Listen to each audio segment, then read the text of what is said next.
ਸਾਰੇ ਭੈਣਾਂ ਤੇ ਭਰਾਵਾਂ ਨੂੰ ਮੇਰਾ ਸਲਾਮ। ਅੱਜ ਮੈਂ ਜਿਹੜੀ ਗੱਲ ਕਰਨੀ ਉਹ ਥੋੜ੍ਹੀ ਜਿਹੀ ਇੱਕ ਤਜਰਬੇ 'ਚੋਂ ਗੁਜ਼ਰੀ ਹੁਣੇ ਹੀ।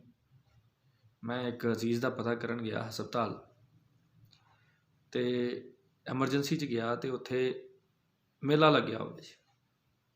ਬਹੁਤ ਸਾਰੇ ਰਿਸ਼ਤੇਦਾਰ, ਬਹੁਤ ਸਾਰੇ ਅਜ਼ੀਜ਼ ਅਕਾਰਬ ਆ ਗਏ ਜੀ। ਉਹ ਫਲਾਂ ਬੀਬੀ ਬਿਮਾਰ ਹੋ ਗਈ, ਚਲੋ ਚਲੋ ਪਤਾ ਕਰਨ ਚੱਲੀ।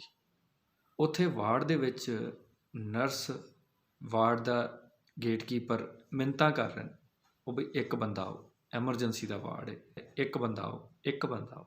ਨਾ ਜੀ, ਅਸੀਂ ਏਡੀ ਦੂਰੋਂ ਪਿੰਡੋਂ ਪੈਂਡਾ ਕਰਕੇ ਆਏ ਹਾਂ ਜੀ, ਇਹਦੇ ਲਈ ਅਸੀਂ ਪਤਾ ਕਰਨਾ। 8-8 10-10 ਜਣੇ ਉਹਦਾ ਪਤਾ ਕਰਨ ਉਹਦੇ ਸਿਰਹਾਣੇ ਖਲੋਤੇ ਰਹਿੰਦੇ ਨੇ। ਮਰੀਜ਼ ਨੇ ਖੇ ਠੀਕ ਹੋਣਾ। ਉਹ ਭਾਈ, ਤੁਸੀਂ ਉਹਨੂੰ ਹਸਪਤਾਲ ਠੀਕ ਹੋਣ ਲਈ ਲੈ ਕੇ ਆਇਓ ਕਿ ਤੁਸੀਂ ਉਹਦੇ ਸਿਰ 'ਤੇ ਖਲੋਣ ਲਈ ਲੈ ਕੇ ਆਇਓ? ਪਿੰਡ 'ਚ ਤੁਸੀਂ ਉਹਦੇ ਕੋਲ ਹੀ ਸੋਣਾ। ਨਹੀਂ ਗੱਲ ਬਣੀ, ਲੈ ਕੇ ਆਇਓ ਵੀ ਡਾਕਟਰ ਕੋਲ। ਹੁਣ ਡਾਕਟਰ ਨੂੰ ਕੁਛ ਕਰਨ ਦਿਓ। ਆਪਣੇ ਮਰੀਜ਼ ਨੂੰ ਵੀ ਤੰਗ ਕਰਦੇ ਨੇ, ਅਮਲੇ ਨੂੰ ਵੀ ਤੰਗ ਕਰਦੇ ਨੇ, ਦੂਜਿਆਂ ਦੇ ਮਰੀਜ਼ਾਂ ਨੂੰ ਵੀ ਤੰਗ ਕਰਦੇ।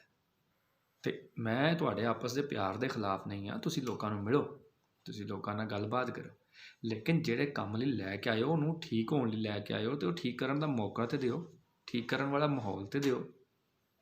ਤੁਸੀਂ ਆਪ ਹੀ ਉਹਦੇ ਸਿਰ 'ਤੇ ਚੜ੍ਹ ਕੇ ਖੜ੍ਹੇ ਹੋ ਬਈ।